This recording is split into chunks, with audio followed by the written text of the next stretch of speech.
তোমার চা।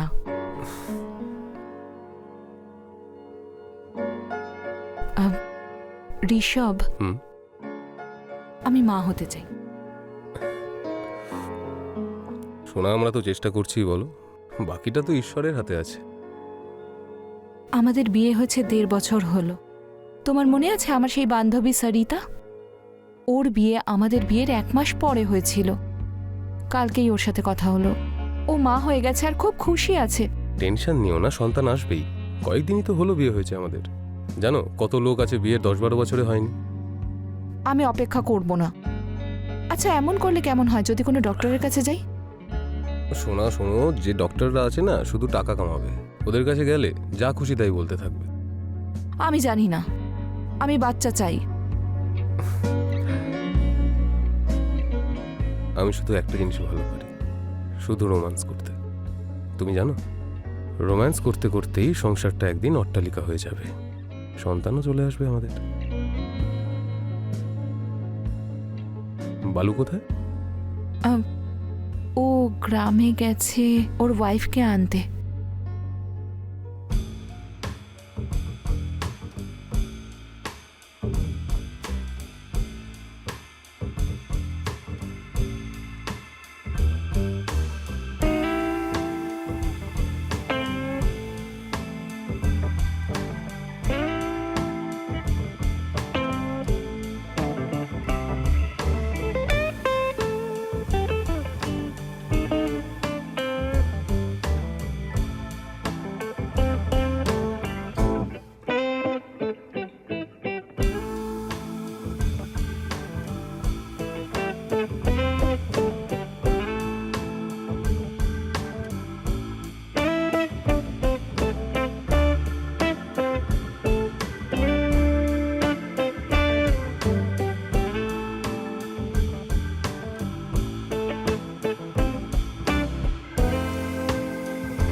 হ্যালো, আমি তোমাকে বলেছি তো যে অফিসের সময় কল করো না।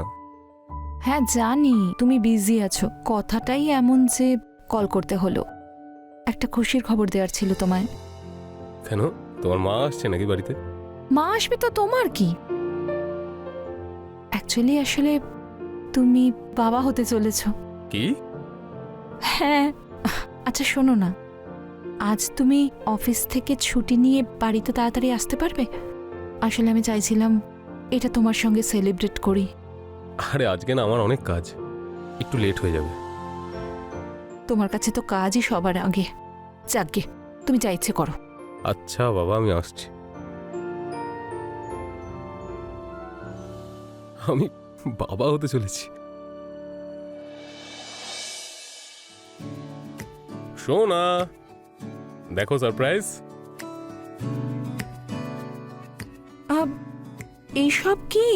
আমাদের হবু সন্তানের জন্য খেলনা। আসো দেখাচ্ছি। এই দেখো। ও ওয়াও, আমিও তোমাকে কিছু দেখাতে চাই। এসো আমার সঙ্গে।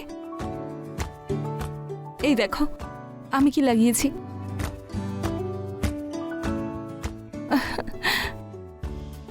তাহলে বলো, আমায় কোথায় নিয়ে যাবে? কোথায় যেতে চাও তুমি? আমি ভাবলাম তুমি আমাকে বাইরে কোথাও নিয়ে যাবে, আমায় ট্রিট দেবে। দেবো তো ট্রিট। চলো বেডরুমে যাই। একটু তো লজ্জা পাও, এখন তুমি বাবা হতে চলেছো। তো কি হয়েছে, ভালোবাসতে পারবো না নাকি তোমার? করতে পারো, কিন্তু দূর থেকে। দূর থেকে কিভাবে ভালোবাসা যায়? ছাড়ো না, তারপর বলছি।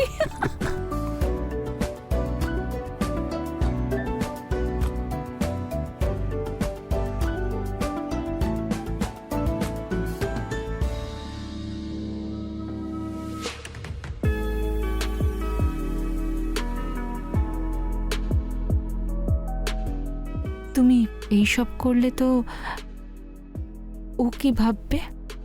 বাচ্চারা কিচ্ছু বুঝতে পারবে না, জানো তো।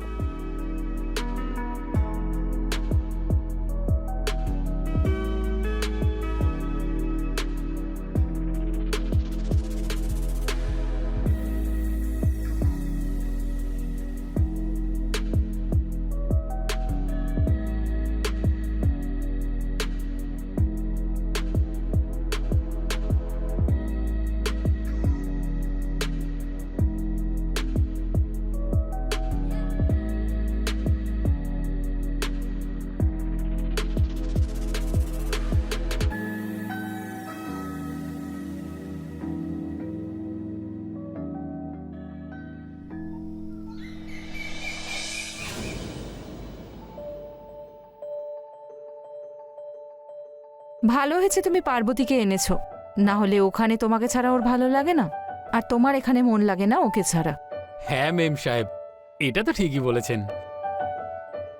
আজ তোমার সাহেব তাড়াতাড়ি চলে গেছে, না হলে ওনার সঙ্গেও দেখা হয়ে যেত। কোনো ব্যাপার নয় মেম সাহেব, পরে দেখা করে নেব। আর এ তো এখানে আসতেই চাইছিল না। কেন? এই শাড়িটা অনেক পুরনো হয়ে গেছে, ছিঁড়ে গেছিল, ভালো লাগতো না। তাই আমি বললাম, সাহেব আর মেম সাহেব আমাদেরকে পরিবারের মতো ভাবে, আমাদের বাড়িতে লজ্জা কিসের। একদম ঠিক করেছো। দাঁড়াও, আমার কাছে কিছু শাড়ি আছে যেগুলো পুরনো হয়ে গেছে, আমি নিয়ে আসছি।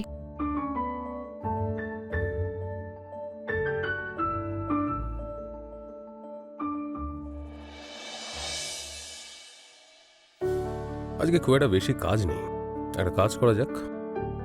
আজ বাড়ি গিয়ে ওকে সারপ্রাইজ দিই। চাবিও আমার কাছেই আছে, পেছন থেকে গিয়ে জড়িয়ে ধরবো, আনন্দ পেয়ে যাবে। দেখবে মেম সাহেবের পুরনো শাড়িটা না নতুন শাড়ির মতো লাগবে। হিরোইন হয়ে যাবে তুমি, হিরোইন।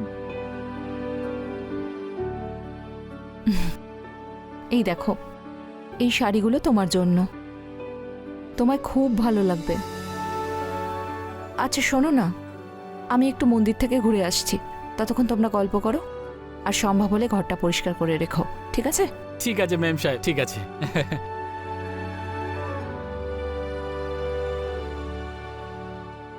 আরে কি করছো? সেটাই, যেটা আমি করার জন্য অপেক্ষা করছিলাম। তুমিও তো ওখানে।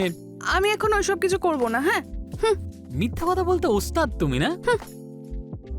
চলো এই শাড়িটাকে পরে দেখাও তো, তারপরে তো দেখি তোমাকে হিরোইনের মতো লাগছে কিনা। হ্যাঁ। চলো।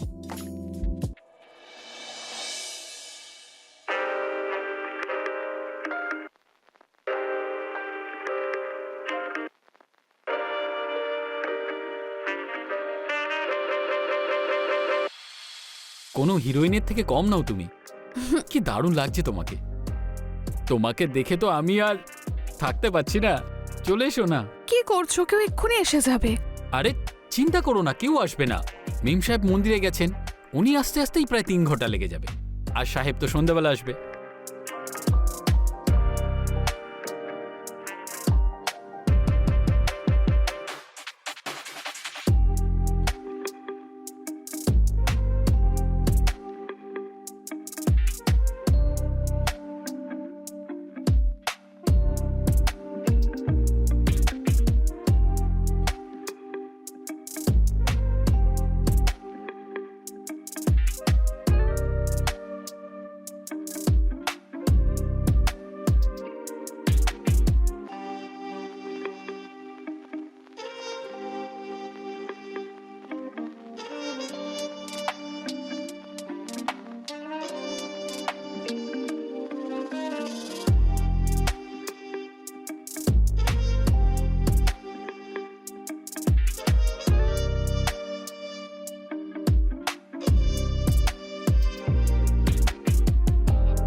এটা তুমি কি করলে করুণা? আমি যে বাচ্চাটার কথা ভেবে আনন্দ পেয়েছিলাম, সেটা বালুরও হতে পারে। এটা কেন করলে তুমি?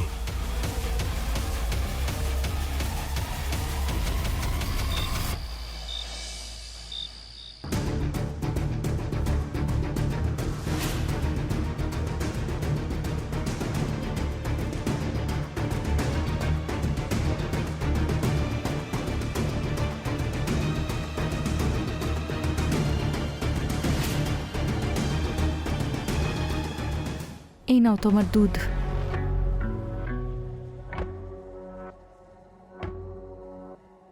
কি হয়েছে ঋষভ? যখন থেকে এসেছো চুপচাপ আছো।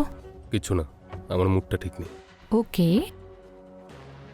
আমি জানি মুড কি করে ঠিক করতে হয়। আর নাটকটা করো না তো তুমি এখন। নাটক করছি আমি? কি হয়েছে তোমার? সেটাই, যেটা হওয়ার ছিল না। আরে কিছু হয়েছে? অফিসে কেউ কিছু বলেছে? অফিসে যদি কেউ কিছু বলতো তাহলে ঠিক ছিল, এখানে আমার জীবনটা শেষ হয়ে যাচ্ছে। কি হয়েছে তুমি কি বলবে? এই বাচ্চাটার বাবা কে? কি? বাচ্চার বাবা? তুমি আমার উপর সন্দেহ করছো? হ্যাঁ, কি হলো? উত্তর দাও তুমি। তোমার মনে হয় আমার চক্কর চলছে অন্য কারোর সাথে? বলো। আমার তোমার সঙ্গে কোনো কথা বলার নেই।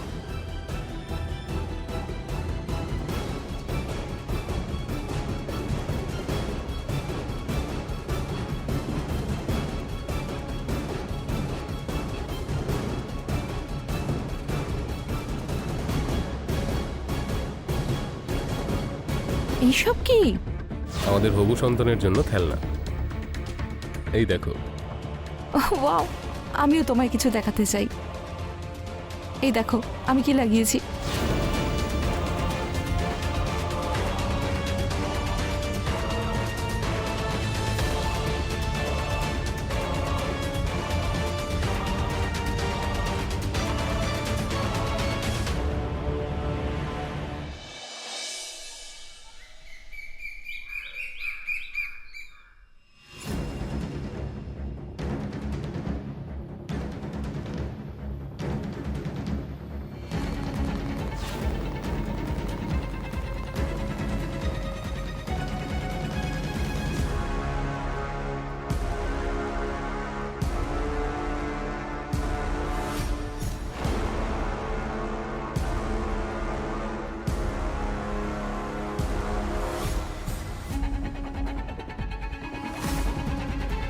আমি আর সহ্য করতে পারছি না।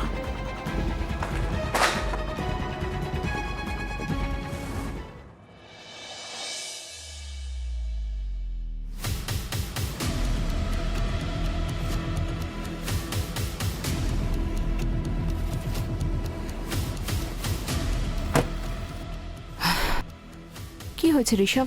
তুমি আমায় এভাবে কেন ডাকলে? নিশ্চয়ই কারণ আছে।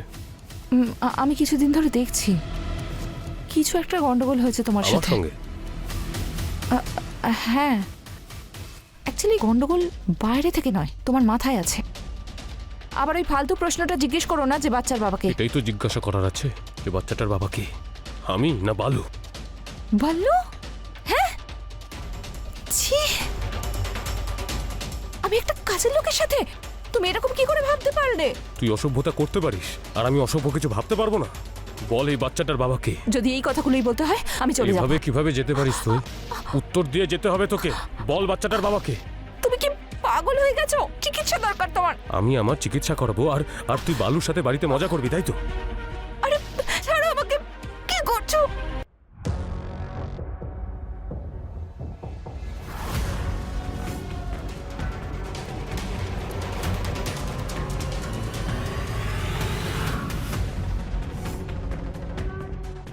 এরকম কেন করলে তুমি?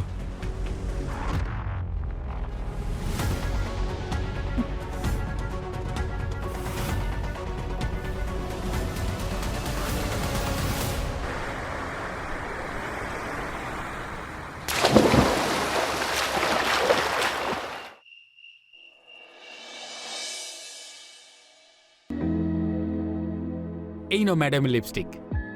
মেম সাহেব যদি জানতে পারে তুমি ওনার লিপস্টিক আমাকে দিয়েছো তো রেগে যাবেন। আরে উনি জানতে পারবেন না, তুমি পড়ো না। তুমি কি মেম সাহেবের থেকে কম কিছু নাকি?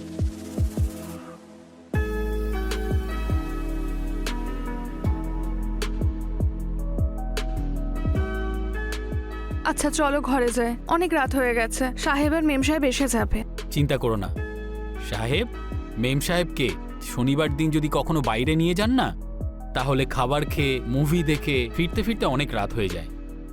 আর এমনিতেও এটা শহর, গ্রাম নয়, এখানে রাত দিনের মতোই হয়।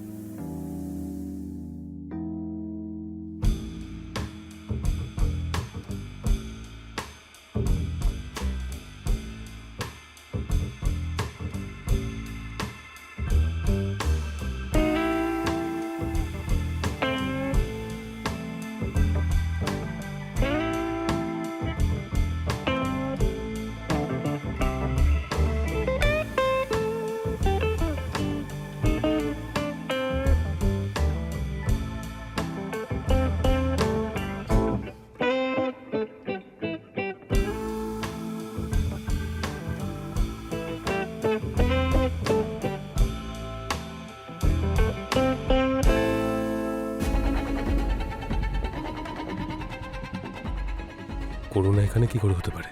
ওকে তো আমি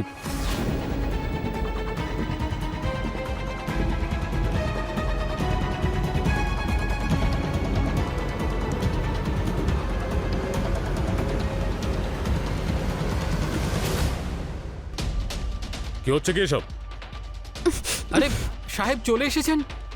ক্ষমা করবেন সাহেব, আমার বউ গ্রামে থেকে এসেছিল, তাই আমি ভাবলাম। এটা তোমার স্ত্রী নাকি? আমার বউ সাহেব, আমি অন্য কারোর সাথে এরম করার কথা ভাববো না।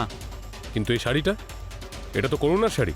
আরে আরে সাহেব, পার্বতীর শাড়ি ছিঁড়ে গেছিল, তাই মেম সাহেব ওনার শাড়িটা দিয়েছিলেন।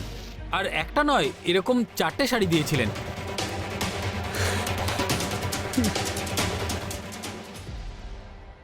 আমি আমার নিজের হাতে আমার স্ত্রীকে মেরেছি। বালু, পুলিশকে কল কর।